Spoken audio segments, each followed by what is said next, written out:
This episode of the Slate Culture Gabfest is brought to you by The Relentless, a podcast from Slate Studios and Century 21 Real Estate. This season, host Kristen Meinzer speaks with entrepreneurs and thought leaders about how to overcome barriers and move fearlessly in business and beyond. Don't miss Kristen's inspiring conversation with Silvia Vasquez Lavado, titan of the tech world and the first Peruvian and openly gay woman to climb the 7 summits. Season 3 of The Relentless is out now. Listen and subscribe wherever you get your podcasts. It's time to reboot your credit card with Apple Card. Apple Card is designed to help you pay less interest.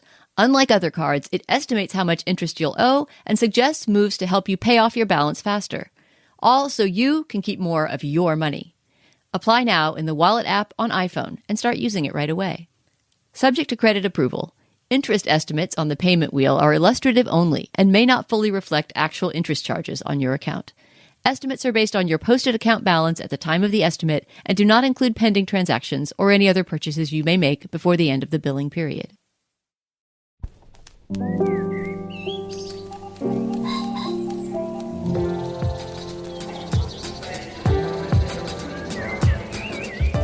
I'm Stephen Metcalf, and this is the Slate Culture Gabfest, Natasha Lyonne's Poker Face edition. It's Wednesday, February 1st, 2023.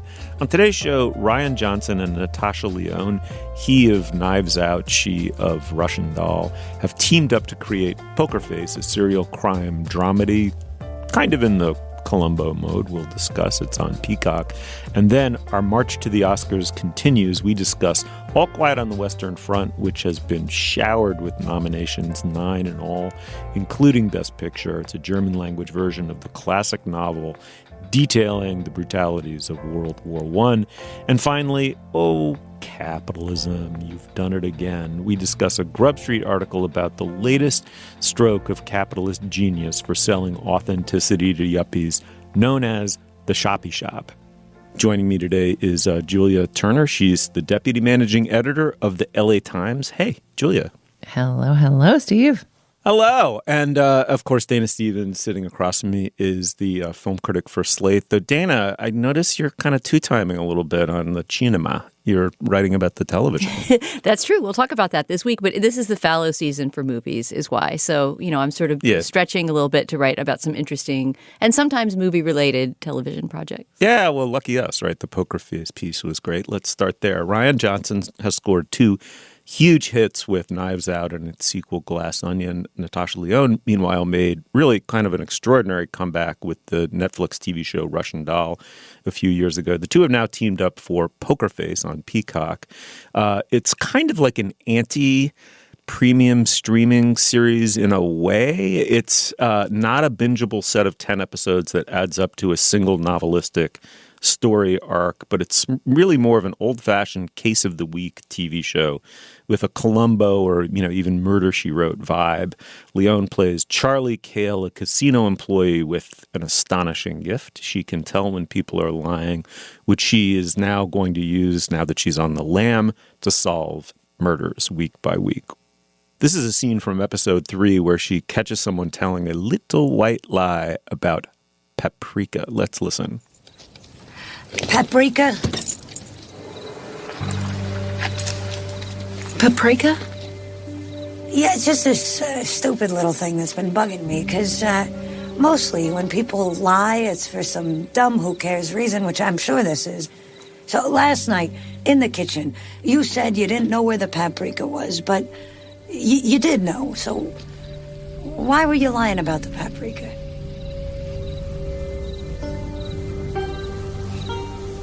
It was hectic.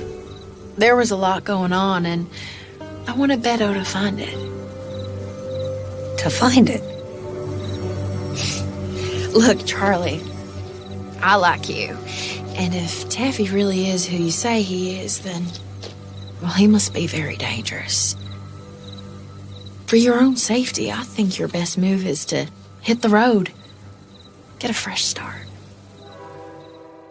Something tells me she may not hit the road and get a fresh start in that episode. Dana, I loved your piece about this show. You seem to have connected with it. It's kind of great to have, Natasha Lyonne in anything, but to have her in her own distinctive, really wonderful way channeling Peter Falk from the Columbo heyday. pretty freaking great. What'd you make of it?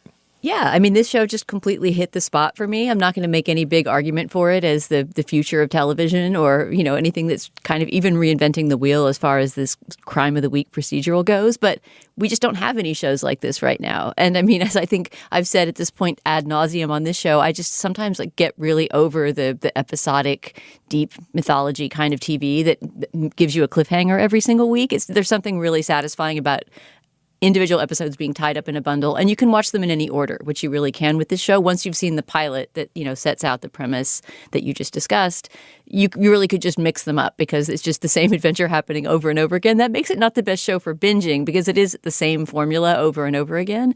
But it does that in a very clever and sweet way. And just, as with any of these shows, hangs on the personality of Natasha Lyonne. If you enjoy her, I mean, Russian Doll, the first season of it, was one of my favorite TV shows of the past, 5-8 years. I absolutely loved that 6 episodes or whatever it was of TV. This isn't that. It's obviously a different structure, but it similarly relies on just the charm, the charisma, the rasping voice of Natasha Lyonne. So if you like her and you like a Mystery of the Week retro style Columbo story, I think you'll dig this show. Yeah, and Julia, we hear that clip and immediately my tail starts wagging. I just love the sound of Natasha Lyonne's voice, especially recently, that experience weathered, rasp. It's so human and easy to connect with. What do you make of this one? I mean, let me mount an argument that this is revolutionizing the future of TV. I'm not sure I believe it, but let me try.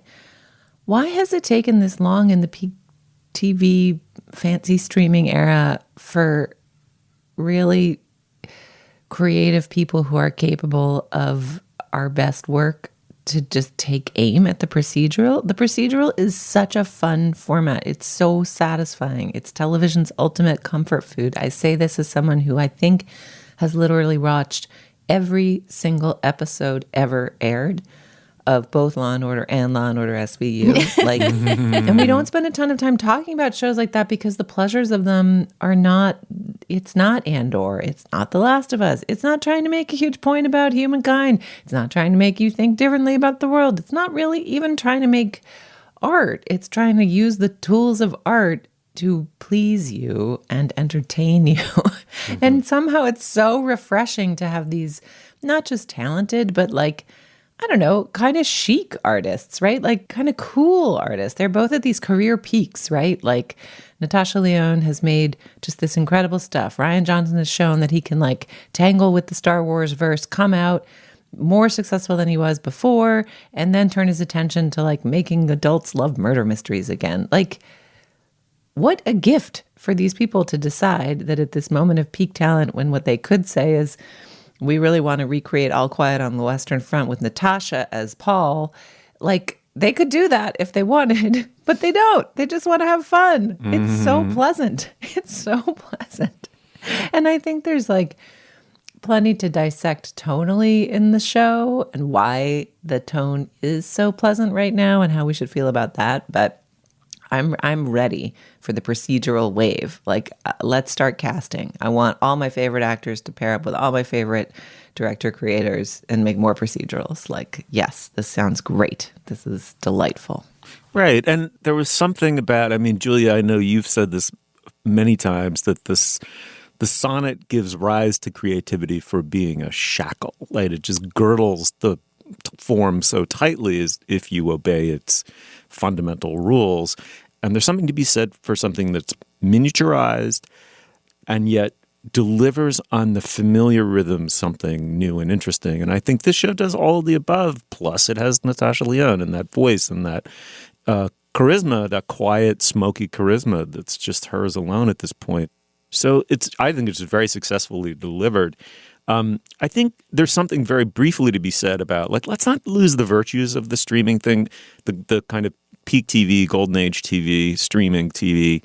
Think of this briefly just as a business story, right? Standalone TV was totally necessary because you had to catch an episode when it was aired. You couldn't count on everyone seeing every episode. You couldn't really follow multi-episode arcs. It wouldn't have worked in the pre-streaming era. And secondly, syndication, right, was where tons and tons and tons of money was made on the back end of these shows if they achieved a certain, critical mass popularity-wise. And they were just, you could pop them out, you could catch one and then never watch it again, or catch a couple and it didn't matter what order you were seeing them in. I feel like I'm going to the hardware store for oranges, as they say, in a weird way. Like, I feel Peacock, being an NBC product, kind of wants to have familiarity, old shoe familiarity to it, to draw in like maybe a new demographic of watchers. At the same time, it wants the prestige of prestige TV. And there were moments where I was like, hey, is this all going to fit together? I liked it, but I'm not sure I'm going to return to it over and over and over again. I don't know. I guess they're just betting on the fact, Peacock is just betting on the fact that, as Julia was saying, the kind of prestige right now and the hipness of the combination of Lyonne and Johnson will draw people in. I don't personally watch TV in order to sustain some sort of, narrative underneath the episodes. In other words, it didn't feel like a fault in these episodes that it didn't supply that, and didn't make me want to watch them less. In fact, I think this is very well suited to the weekly drop because, like I was saying, it's not a show you really want to binge. I did binge it in order to review it, and while I liked many of the episodes, actually number 5 is my favorite, and I want to put that out there. If you aren't liking the show, try number 5 just on its own. It happens to co-star as one of its Love Boat Guest of the Week cameos, a Law and Order veteran, S. Patha Merkerson, and also has Judith Light. It's a really great episode. I don't know. I don't really have an answer to that business question, but I feel like the show has been very warmly critically received, and I have a feeling audiences will mainly respond to it as well. I just want to refine that a tiny bit, Julia. I only meant that I'm out of certain viewing habits and not sure how quickly I'm going to reacclimate myself to them. Law and Order was, I just came back from a restaurant, 11 p.m. rolls around, or midnight, and I've just watched The Daily Show, and boom, there's Law and Order. It's just old, reliable. Like, I just kind of don't want to go to bed. I'll watch it, whatever. Yeah, that made sense. It didn't have to be a great show. It had to be familiar, comforting, it had those rhythms or whatever. And I'm not so sure that I would seek out in a streaming context this particular, I don't feel the itch, and I won't go in search of the scratch. I mean, I don't know. As someone who definitely feels the itch on a regular basis, I don't know how to relate to that. You do you.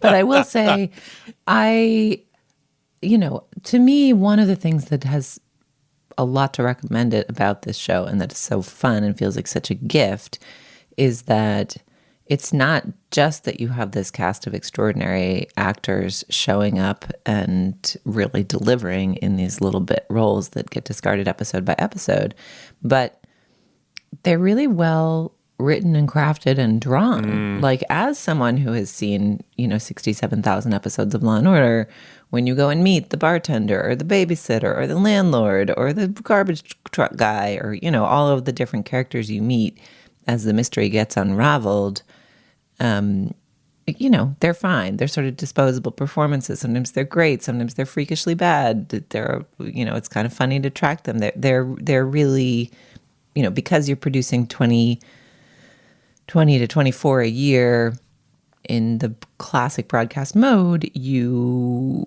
take an approach to the scripts that befits that economic structure, right? Whereas here, in part because of the kind of caliber of the cast and the fact that they're like having a lark doing this fun procedural, and in part because of the setup of the show where she is a personality susser who can tell when people are lying, and because of the Columbo structure where you know who did it and it's just a question of how is it going to get figured out or revealed, all of that requires like a little bit of a closer character study of all the people involved in every drama. And so, all of these performances give you a lot to watch. Like, it isn't really just, the kind of endless stream of like dead body, mad landlord. Oh God, it was the aunt. There was a will, dead body, mad lawyer. Oh God, there was a corporate struggle. It was the CEO, it's not. No, true. The textures of it are really rewarding. And, that is, I wonder if this show will endure because if they'll even keep doing it, just because the particulars of the way in which Natasha Lyonne is charming. I love her wardrobe. She's dressed kind of like a Muppet at Burning Man most of the time, like a lower key Burning Man. I guess she's not wearing like steampunk goggles, but she just looks like a desert freak in a great way. I also don't know, since she's on the lam, why she keeps putting on new outfits. I find that confusing. But the pleasures of it feel very of the moment. Like, lot going on in the world, lot to think about. Let's just put all of our love and care and craft on something a little insular and fun.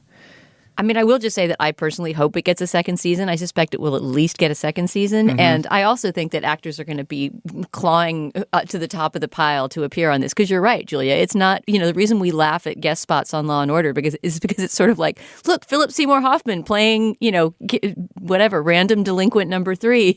Whereas here, every guest star gets a real chance to do something to sink their teeth into an interesting role. And again, Murkerson in episode 5, I love her. So yeah, please bring us another season. It's Poker Face. It's on Peacock. Check it out. We all really liked it. Let's move on. It's time to reboot your credit card with Apple Card. Apple Card is designed to help you pay less interest. Unlike other cards, it estimates how much interest you'll owe and suggests moves to help you pay off your balance faster. All so you can keep more of your money.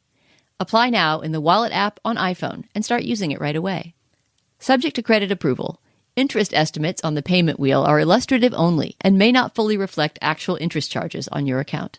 Estimates are based on your posted account balance at the time of the estimate and do not include pending transactions or any other purchases you may make before the end of the billing period. All right, we like having the lights on here at Slate, so why don't we do a sponsorship read? Dana, what do you have? This podcast is brought to you by Progressive Insurance. Most of you listening right now are probably multitasking. While you're listening to our show, you might be driving, cleaning, exercising, or maybe even grocery shopping. But as long as you're not in some kind of moving vehicle, there's something else you could be doing right now. Getting an auto quote from Progressive Insurance. It's easy, and you could save money by doing it right from your phone. Drivers who save by switching to Progressive save nearly $700 on average, and auto customers qualify for an average of 7 discounts. Discounts for having multiple vehicles on your policy, being a homeowner, and more. So, just like your favorite podcast, Progressive will be with you 24/7, 365 days a year, so you're protected no matter what. Multitask right now. Quote your car insurance at Progressive.com to join the over 29 million drivers who trust Progressive. Progressive Casualty Insurance Company and Affiliates.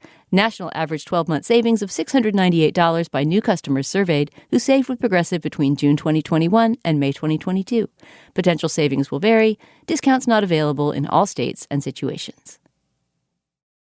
Okay, before we go any further, this is typically where we discuss business. Dana, I'm sure you have some there. What do you got? Stephen, our first item of business this week is just to tell you that we're still accepting applications for the role of our production assistant. We're hiring a new one, if you didn't hear our announcement last week. This person will help us come up with ideas for the show. They join our planning call every week, and they put together a research packet ahead of our recording so we know something about the topics we're talking about. This is a really important role to us, so we want to find the right person. It's been filled by some really talented people in the past who have gone on to very interesting jobs in journalism and elsewhere. This job requires a time commitment of about 10 to 12 hours a week. The starting wage is $20 an hour or possibly more based on your experience. And we are based in New York City, so we would love to hire someone who we can occasionally see in person in the studio, but remote candidates will also be considered. If you want to apply to be our production assistant, please send us a cover letter explaining why you want the job. And please also include 2 topics that you'd like to hear us discuss on a future episode. You can send this cover letter to culturegabfestassistant@gmail.com. Once again, that's culturegabfestassistant@gmail.com. We'll make sure to post that email address on our show page as well. And our second item of business, as always, is just to tell you about today's Slate Plus segment. This week, we're going to talk about sleepovers. There have been a couple of buzzy articles lately arguing about sleepovers for kids and their value, one in the Washington Post and one in the Atlantic, one pro and one con. The Washington Post one talks about the possible risks of sleepovers and things that could go wrong that might be dangerous about them, while the Atlantic piece basically defends them and argues that they're a crucial part of growing up. We talked about this a bit on our planning call this week and decided that we had enough to say about it. There was enough juice there to have our own little argument or at least discussion about sleepovers. So that will be our Slate Plus segment for this week. So if you're a Slate Plus member, stick around for that conversation at the end of today's show. And if you're not a Slate Plus member, you can sign up today at slate.com/cultureplus. When you're a member, you get ad-free podcasts, you get bonus content like the segment I just described, and you'll get unlimited access to all of the great writing on Slate. You'll never hit a paywall when you belong to Slate Plus, and of course, you will be supporting our work and the work of our brilliant colleagues. These memberships are really important for Slate, so please sign up today at slate.com/cultureplus. Once again, that's slate.com/cultureplus. Okay, Steve, what's next? All right. Well, the German director Edward Berger has taken on a monumental task, as anyone approaching this classic novel, All Quiet on the Western Front, would have to. The challenge, I think, in doing this material again is to depict the First World War, a half-forgotten war, a war without all of the greatest generation mythologies of defeating fascism and therefore evil, in all of its gruesome, ignoble majesty, while also making us care. It's very remote from our lived experience. To do so, and keying off of the original novel, Berger's movie follows Paul Baumer, a 17-year-old boy filled with jingoistic zeal and all the courage and naivete, therefore, of youth, from his enlistment through the utter pointless brutality of the trenches as it adds up to absolutely nothing. Okay, well, we face this challenge occasionally when we do a foreign language movie. We don't have an obvious clip to use. This movie is almost entirely in German. So we don't have any dialogue, but there are so many interesting sonic moments in this movie. This is from a haunting early scene where we see women repairing the uniforms of dead soldiers so they can be recycled for new recruits who themselves are just products of recycling. So you're going to hear the sewing machines in this clip and also the abrasive score that recurs throughout the film. Let's have a listen.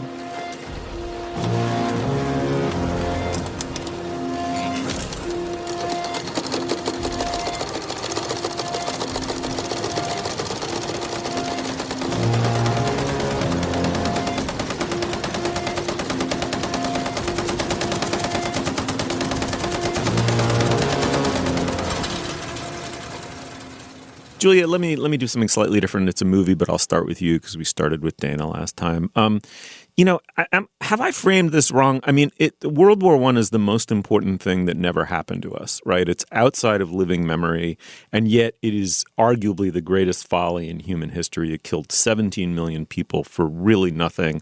And yet, law of unintended consequences, it kind of gave us modern life. It gave us the 20th century as we know it, and therefore the world in which we live.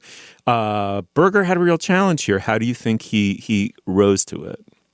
This movie is really hard to not watch. It's weird. I mean, I think part of why we're doing this movie this week, we should note, is that it came in with 9 Oscar nominations, Best Picture, Best International Picture, all of the technical awards, including score for that amazing sound, World War I at the club.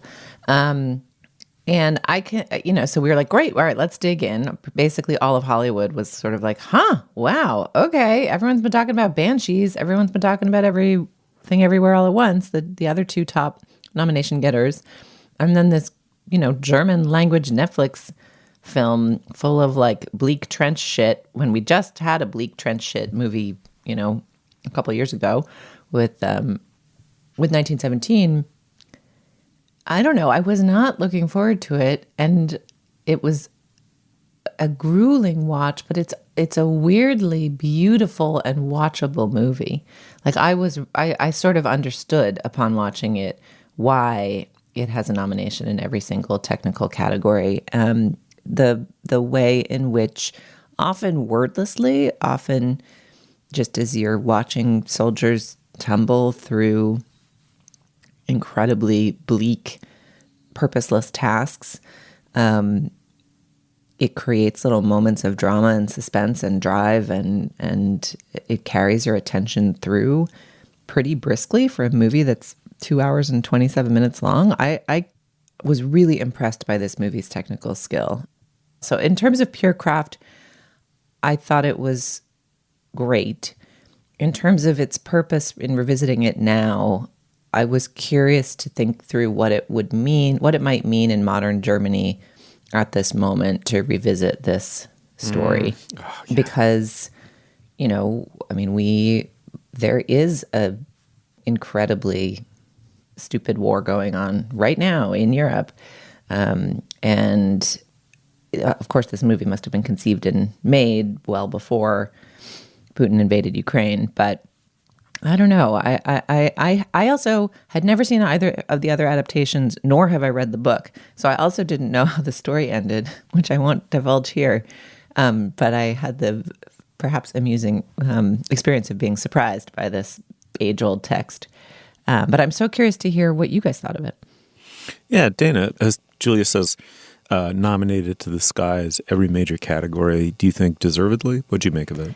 I mean, I agree with Julia that on the craft level, it really is extraordinary. It made me wish that I had seen it in a theater because it really is a big screen spectacle that does a lot of starkly beautiful, ironically beautiful things with the equipment of war. There's a recurring image of I guess it's just is a bomb dropping from a plane, right? But there's this sort of almost comet-like light in the sky that the soldiers look up and witness from the trenches.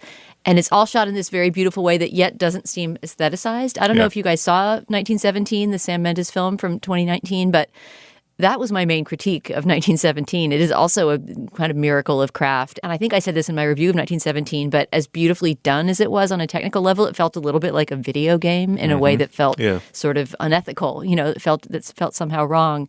And this movie doesn't have that fault. It manages to, create this sort of beautiful spectacle of war without it being beautified and with it being fully, cognizant of the ugliness of war. In fact, obsessed with showing us that ugliness over and over again. But there were some things about it that deviate from the novel and also from the 1930, Best Picture winning early sound adaptation of the novel that I don't think really belonged there. And they were a pretty major part of the movie.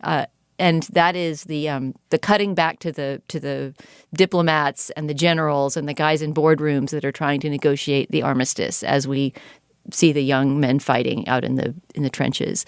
And I'm not sure that although that all seemed exquisitely well researched, and as my viewing companion observed, it was like the weft and weave of the fabrics of everyone's uniforms seemed like it had just been researched to the nines. And, it was from a point of view of production design and, just historical detail was extraordinary. But I didn't think that added dramatically very much to the movie at all. For one thing, those characters were not real characters, like guy with a bushy mustache, shaking his fist in a boardroom about war. We didn't know who they were. And they just represented an ideology, essentially, the ideology of, war for war's sake and kind of the inability to negotiate peace. And I don't know, I guess I just felt that contrast was really obvious and we get it. We get that there is a vast distance between the guys that are drinking fine wines in a train car somewhere arguing about the war and the boys in the trenches. And I just kind of wanted to stay with the boys in the trenches. Right. I concur completely. I thought that worked least well in the movie. What I thought worked, it's a bravura piece of cinema making, and it deserves its nomination. Julia, I had exactly the same response. Before I pressed play, I thought, not really sure, other than the nominations, why I would be interested in this. And within 30 seconds, I was riveted pretty much to the end. I thought what worked absolutely best within all, other than the just sheer movie making virtuosity of it, was the camaraderie of this small cohort of, I think they're classmates, who are serving together, at the center of which is Paul. But then he develops a friendship with someone who's a little older and is in fact working class and illiterate, named Cat. His nickname is Cat. I thought that performance was wonderful. I thought their friendship was wonderful. It was the most meaningful part of the movie in some sense. And their twinned fate is what I cared about most deeply. One thing I would say is that, and this is a point it turns out Jamel Bouie made really well, and I had read this when I was in like 7th grade, and there was one thing I remembered about the whole book, which was that central to it, and central to its point, is how at those moments where he takes leave from the front and goes home, he finds himself completely alienated from his own family, his own teachers. That it wasn't the discrepancy between a leadership class, which is not depicted in the novel. None of that is from the original book. But the discrepancy between the person who actually experiences the trenches and the entire rest of German society, which is still talking in the same pieties that got everyone into the mess in the first place. And and that is a central experience of modernity. It creates, you could argue, modern art and modern literature, the total obliterating of piety and a certain kind of received highfalutin language in Victorian diction by experience, specifically the experience of the trenches. And that's missing from this. You never see him return to civilian life. And Dana, I kept thinking an anti-war movie, I mean, this is considered to be the greatest anti-war text of all time, or certainly one of them. But an anti-war movie needs a war. And our sense of what an anti-war movie is got completely remade by the Vietnam War, because Vietnam remade our sense of what war is. War is different in some ways now than it was then. And so the central force of this initial document doesn't really have much of a place in here. You could certainly interpret it in light of the Ukrainian war. It should certainly expand your sympathies for the people who, I'm sure, fighting the war, those people are sick of the pieties behind it on both sides. But that was too abstract too, given the brutality of the film. I don't know. I wasn't sure always why I was watching it other than the power of the filmmaking. Yeah, I mean, I think my critique of this movie, if I had to have one overarching one, would be why this movie now, and what does it have to say or bring to the war genre that's new? I mean, as you say, the novel that this is based on by Eric Marie Remarque was, I mean, not only an extremely successful novel at the time, right, but it was a really important novel in literary history because it was in a way one of the first war memoirs. I mean, it's a fictionalized version, but he was a veteran of World War I. And the whole genre of, writing about one's actual experience in the war, which is almost always going to be an anti-war text, right? Because who is coming back with a story that's inspirational from that experience, right? Was begun by this. So I guess if you're German, there's an answer to that question that I can't really grasp as an American viewer, which is that this is a German language text about a German war, right, from the century in which there were these two, vastly destructive wars that began because of choices that country's leadership made. And so and it's the first German language adaptation of that novel. So this has to land very differently there. From some of the research we did, it seems like not every critic there has loved the movie, and that some of them on ideological grounds have objected to, the way it presents the war. So maybe we're not the right people to answer that question. I think that would be, if this were to win a bunch of Oscars, I think that would be my one qualm about it. Not that it's not a deserving film, not that it's not made with, care and love and a lot of attention to detail and to good storytelling. But what does this movie have to bring to us now that we haven't already seen, for decades and decades in anti-war films? Yeah, Dana, the question of why now is so interesting to me, and I felt myself wanting to understand the German politics. I was struck by the argument that, instead of zooming out to see how alienated he is from home and what even matters, what the political machinations are, we spend the time with these poignant bureaucrats. I wonder if it has something to do with the futility, like the actual inability to accomplish anything that is striking. Like, I feel like the Vietnam narrative is like, we're all doing all this stuff and it's so stupid and pointless, but you can denude the jungle and use, like the action of Vietnam movies is not, it's self-nihilistic, right? Like, they do stuff over there. It's just all for no reason. Whereas the actual futility of trench warfare and the combat itself being so purposeless, like, is that what's resonating with us now? Help me out. Why are we looking back at this war right now? Let me hazard to answer Julia as best I can, which is that, unintentionally this movie gives us some kind of an explanation for the, to put it mildly, equivocal response of the Germans to the Ukrainian war. Their reluctance to step in to supply arms or financial support to the degree the other major NATO allies are. Its relative reticence in condemning Putin. I think it has to do with way more than just a dependency on the fossil fuels of Russia. I think this movie helps explain why, after two brutal world wars, and sort of century-defining world wars, both lost by Germany, there's a streak of anti-piety and anti-charisma that runs through, especially the reunited Germany, that conduces to a degree of pacifism that I think you feel when you go there. The entire country is devoted in some sense to reckoning and historical memory and not repeating the mistakes of the past.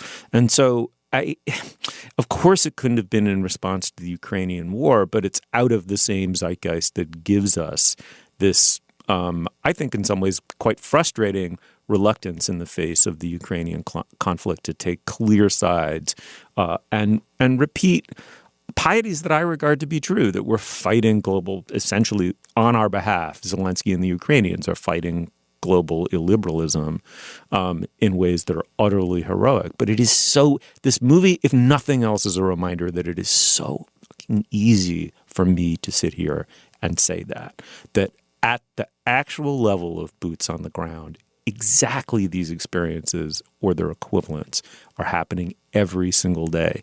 And I don't have to experience that terror. And so to the extent that one remakes a movie like this, maybe it should be remade every 10 years. It's a salutary reminder. Some other often young and increasingly in the modern world, socially and financially disenfranchised person acts as our surrogate. Yeah, maybe every generation needs this movie again, right? I mean, and it's worthy of noting in that context that the book was banned by the Nazis, Erich Maria Remarque's novel. Burned, so reading it now in Germany, which I gather all students do, as many students do here in the U.S., is a way of reclaiming a history that was lost. Okay, the movie is All Quiet on the Western Front. It's on Netflix. It is very easy to see and I think really worth seeking out. Okay, let's move on. All right, now is the moment in our podcast we discuss the sponsor. Dana, what do we have? Steve, did you know that each year millions from around the world travel to Philadelphia to visit a pop culture icon? Nope, not gritty. I'm talking about the Rocky statue. But why do so many people make this pilgrimage? And what does a statue tell us about how we memorialize some stories over others? I recommend checking out The Statue, a brand new podcast from WHYY Digital Studios, which explores a monument to the most famous Philadelphian who never lived, Rocky Balboa of the Oscar-winning Rocky series. Hosted by Paul Farber, one of the nation's thought leaders on monuments, The Statue takes you from Philly to Hollywood, sharing stories of real-life boxers and exploring what it means to memorialize an underdog story. Let me just say, this podcast will transform your perspective on Rocky. So don't miss out. Follow The Statue on your favorite podcast app today. It's time to reboot your credit card with Apple Card. Apple Card is designed to help you pay less interest. Unlike other cards, it estimates how much interest you'll owe and suggests moves to help you pay off your balance faster. All so you can keep more of your money. Apply now in the Wallet app on iPhone and start using it right away. Subject to credit approval. Interest estimates on the payment wheel are illustrative only and may not fully reflect actual interest charges on your account. Estimates are based on your posted account balance at the time of the estimate and do not include pending transactions or any other purchases you may make before the end of the billing period. All right. Well, the author Emily Sundberg has written a piece for Grub Street that really caught our eye. It's about a phenomenon dubbed shoppy shops. And let me quote someone that she quotes because it captures it really well. We need a new term for, quote, internet-based small businesses that still use global supply infrastructure. As Sundberg says, this is a friend of hers speaking, a culture writer who also tells Emily Sundberg, we know these minimalist-ish generic aesthetics are not connected to any true local origin, but we see them as indicative of some kind of authenticity. My current thought is that they don't feel local to a place, but instead they feel local to the internet, which is, after all, where we all live. And someone else in the course of the piece dubs these shoppy shops. Julia, what'd you make of both the piece and the phenomenon it's describing? Oh, it's so satisfying when a piece of culture reporting puts its finger on something you've observed in the world and haven't even quite noticed yourself noticing. It's one of my favorite types of reporting, and this piece is a real coup of that, of sort of noting that more and more at the little coffee shop or the plant store or the, place that you do still go to in a bricks and mortar sense, the same sets of things show up, particular soaps, particular tinned fish, particular attractively designed but available everywhere, but designed as though they aren't available everywhere, bottles of olive oil. And what the piece reveals is that there is this kind of internet back end for people who want to put beautiful little dry goods in their stores. The piece notes that a lot of people use the word provisions, so that essentially they can go on a big online database and click up on a wholesaler's version of Amazon, the things that they can put in their mom and pop shops to keep you from feeling like you just buy things at Amazon. And it's so, I'm not sure that reveal is actually shocking. Like, you know, I don't know how we think the purveyors of little shops found the cute things in their stores before. Did they all go actually like forage them in the bushes of local craftsmen? Maybe, but you know, that like wholesaling has always been a business. But I think it's such a smart piece about the aesthetics of consumption and what we want to feel when we're buying something, and how, you know, capitalism is always a step ahead of us in figuring out how to offer us consumer experiences that are the ones we want to have at any given moment. What did you guys make of this piece? Do you live in the land of the shoppy shops? Many of the shoppy shops are described are Brooklyn shoppy shops. Did this hatch a ping of recognition for you guys? I think it did less for me for the very dorky reason that I do almost all my food shopping at the food co-op, which Steve just recently became a member of too. And after I put in that, you know, whatever it is, 3 hours of work every 6 weeks, I'm damn well going to shop there and get some value from it. So I don't think I wander into the places that have these kind of small washed, as the piece says, you know, these items that are made to look as if they come from small businesses when they're actually part of some big supply chain.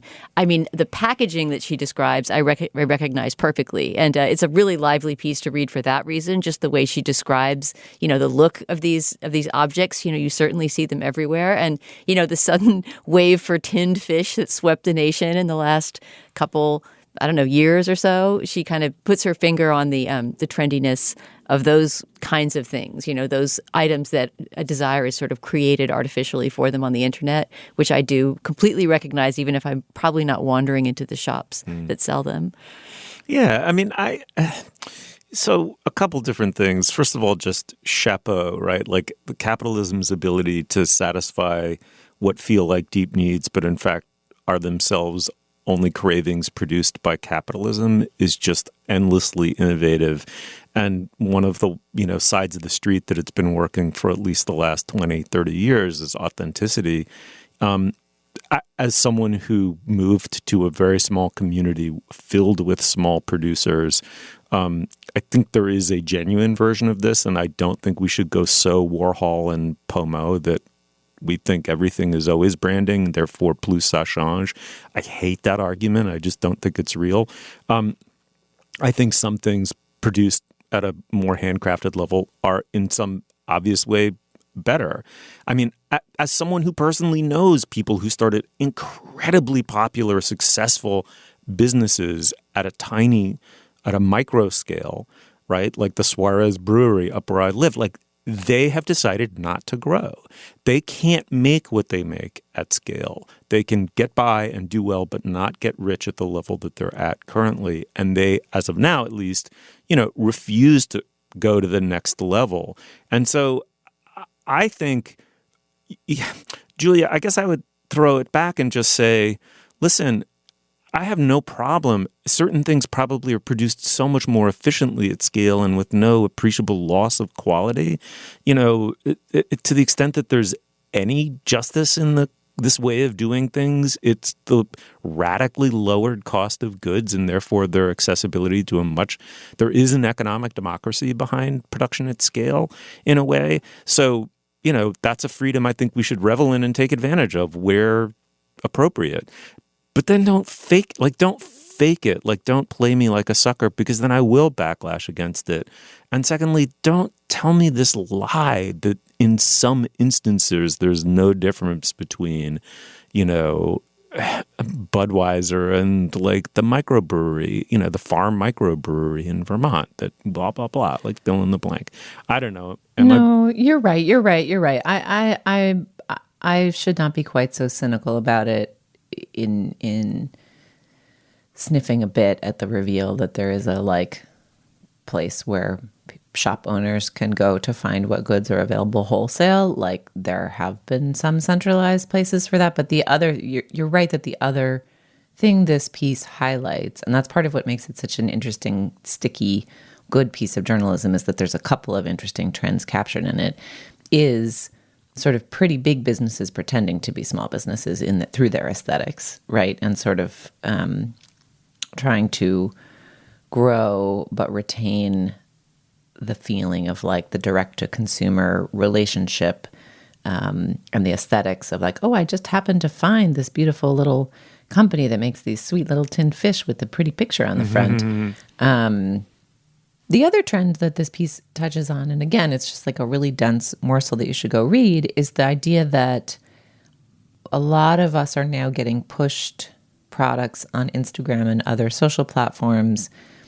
And there's a certain kind of vertigo of encountering those direct-to-consumer brands without the stamp of approval of a local seller or curator or somebody you trust saying the thing is actually good. Like, I feel like I have this all the time.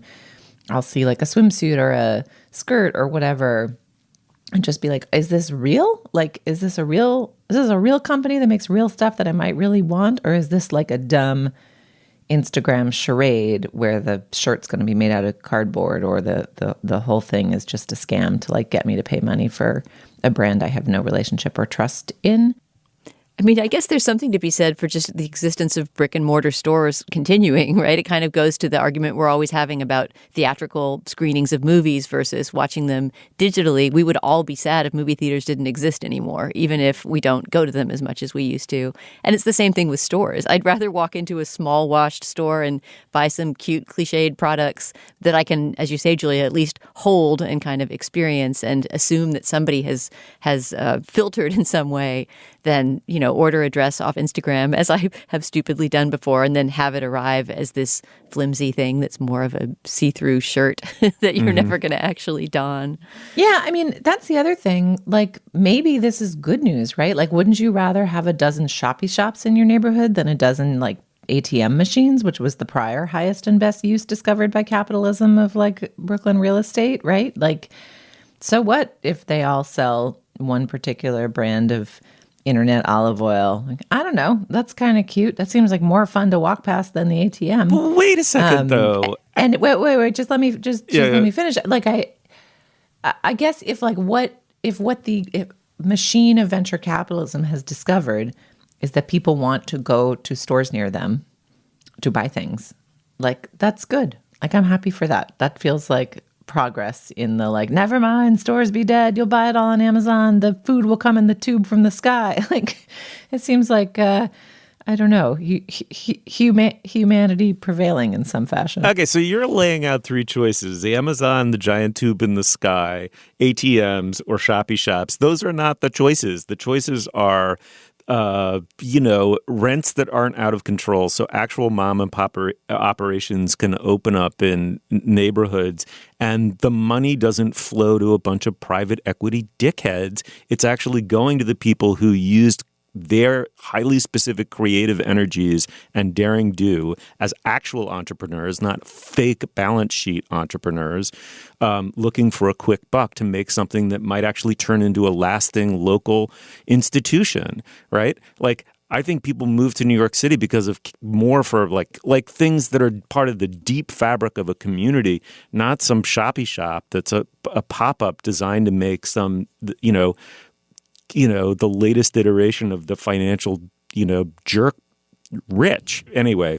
Well, when you put it that way, I start to Steve's winning me over. I'm thinking of Blank Street Coffee, which this article doesn't mention, but which is this scourge that's popped up all around New York. It's like awful coffee. A fake small business. I haven't had it. I've not walked into one, but coffee. Right, that's the freaking problem. That's the example of a VC startup that is really kind of, I don't know, just homogenizing neighborhoods. And fine, people don't know the difference. Go enjoy it. But the venture capitalists in this story don't own the shops. The venture capitalists own some of the brands available in the shops and the back end that the shopkeepers can use to put cute provisions next to the coffee counter in their shops. Yeah, spoiler alert. The next thing they're going to do is buy these frickin' things, the shoppy shops themselves. But it's a little bit more complicated than that. All right, this is one of those ones we'll throw to you guys. Just email us what you think about shoppy shops and also who's right, me or Julia. Welcome to the Shoppy Shop is the article. It's in Grub Street and it's by Emily Sundberg. Let's move on. What is actually going on with the economy nowadays? The price of gas? Inflation? Are we in a recession? I'm Jeff Guo, co-host of NPR's Planet Money.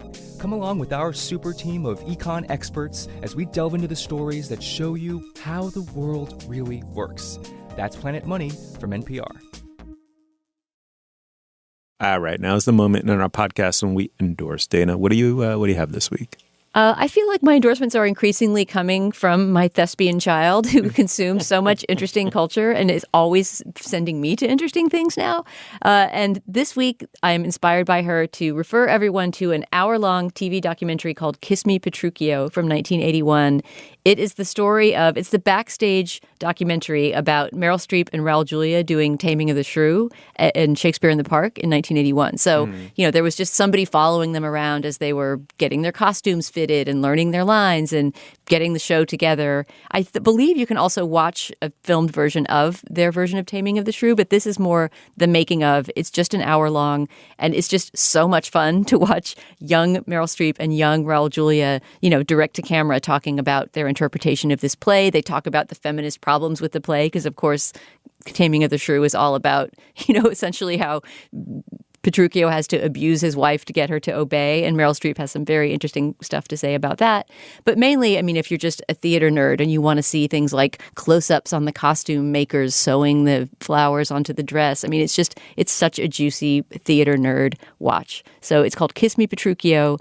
It is all over the place. I believe that she found it on Amazon. It might be on Netflix as well. But I think if you Google it, you'll have no trouble finding it. Kiss Me Petruchio from 1981. That sounds amazing. Oh, man. All right, Julia, what do you have?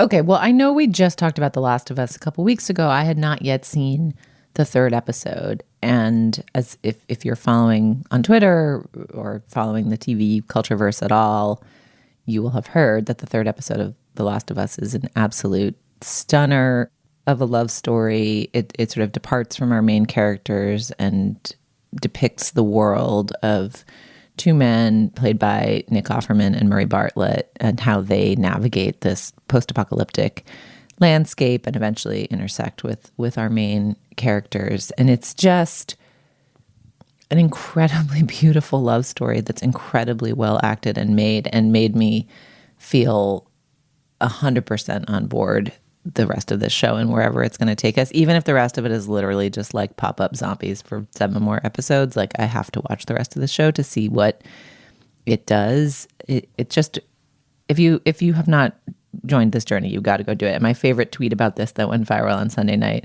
after it aired was from a tweeter who goes by Zach Silverberg, who wrote, "The Last of Us writers were like, hey, Joel needs a car. What if we write the most touching and heartbreaking hour of television in the world?" Which is basically the plot of the episode. So, if you were not convinced by last week's conversation to get on board the Last of Us train and you were alarmed by the zombie talk, at least watch the first 3 episodes, because this third episode is a must-see. Oh, man. Yeah, no, I missed that episode of our show due to COVID, so I haven't seen Last of Us yet. So now I'm all in. Thanks for that, Julia. All right, so I couldn't let the death of Tom Verlaine go unremarked. To the extent Verlaine had a unfortunate fate as a musician, it was only that he came up next to the Talking Heads, his band Television, came up right next to. He was peer band to Talking Heads, Ramones, Blondie, just all of whom went on to much, much bigger success than Verlaine's band Television. But, I would say the critical consensus is not only every bit as good, but, Marquee Moon is the perfect rock and roll record. It's one of the best rock albums ever made. Verlaine just died, I think, about the age of 73. And his music was so hard to class in a way because it had this punk aura to it. Because clearly they were a CBGB's band in some ways all the way. But at the same time, his and his Richard Lloyd, the other guitarist, these beautiful, almost Bach-like guitar duets, basically harmonized or counterpointed, sometimes one, sometimes the other guitar lines interspersed in the songs they were just intricate, really haunting, very musical for a punk band.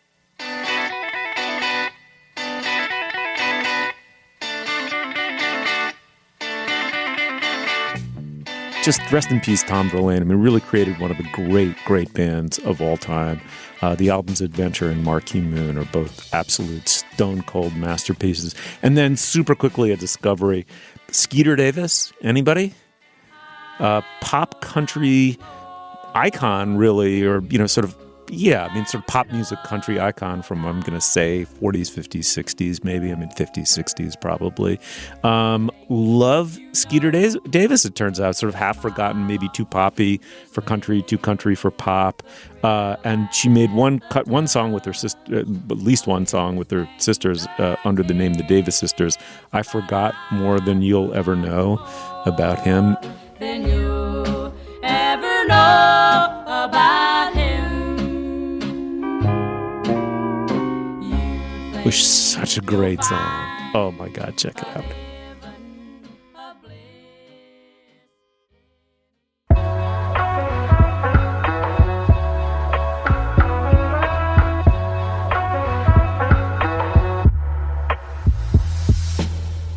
You'll find links to some of the things we talked about today at our show page. That's slate.com/culturefest. And you can email us, and we'd love it, at culturefest@slate.com. Our introductory music is by the composer Nicholas Bertel. Our production assistant is Jessica Balderrama.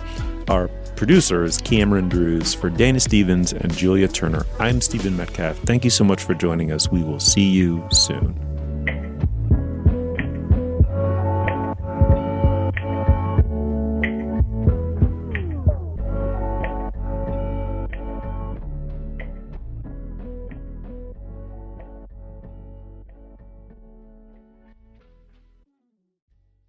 Hey everybody, it's Tim Heidecker. You know me, Tim and Eric, Bridesmaids, and Fantastic Four. I'd like to personally invite you to listen to Office Hours Live with me and my co-hosts, DJ Doug Pound. Hello. And Vic Berger. Howdy. Every week we bring you laughs, fun, games, and lots of other surprises. It's live. We take your Zoom calls. Music. We love having fun. Excuse me? Songs. Vic said something. Music. Songs. Music. I like having fun. I like to laugh. I like to meet people who can make me laugh. Please subscribe now.